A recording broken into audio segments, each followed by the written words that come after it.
దొండకాయలు ఎన్ని కాయలు చూసారా,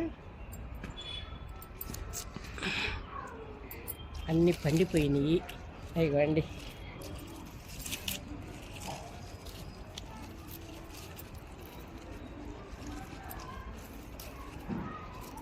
చాలా కాయలు పండిపోయినాయండి. జస్ట్ మడిలో నేను అలా నాటాను. మా లావు దండ, నాటు దండ ఉంది కదా, అదైతే ఇప్పుడు మొత్తం డిస్టర్బ్ అయిపోయిందండి. నాటు దొండ లావుగా ఉంటుంది కదా, అది మొత్తం డిస్టర్బ్ అయిపోయింది. ఇప్పుడు వర్షాలు పడితే ఎక్కడన్నా దాని రూట్స్ ఉన్నా కూడా చిగురు వచ్చేస్తుంది.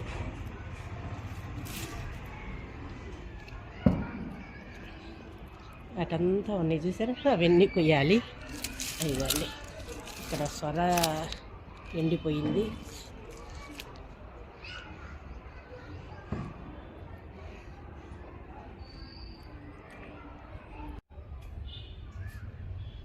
ఎన్ని దండకాయలు కోసాను చూసారా. ఇంత ఎండల్లో మనకు కూరగాయలు కొనే పనే లేకుండా బాగా వస్తాయండి దొండకాయలు. ఇప్పుడు ఎండల్లో బాగా వస్తాయి. తర్వాత ఈ పచ్చడి చేసుకోవచ్చు, కూర చేసుకోవచ్చు, పప్పులో వేసుకోవచ్చు. పప్పులో చాలామందికి తెలియదు, పప్పులో వేసి చూడండి, మళ్ళీ మళ్ళీ చేయటానికి ప్రయత్నం చేస్తారు. అంత టేస్టీగా ఉంటుందండి పప్పులో.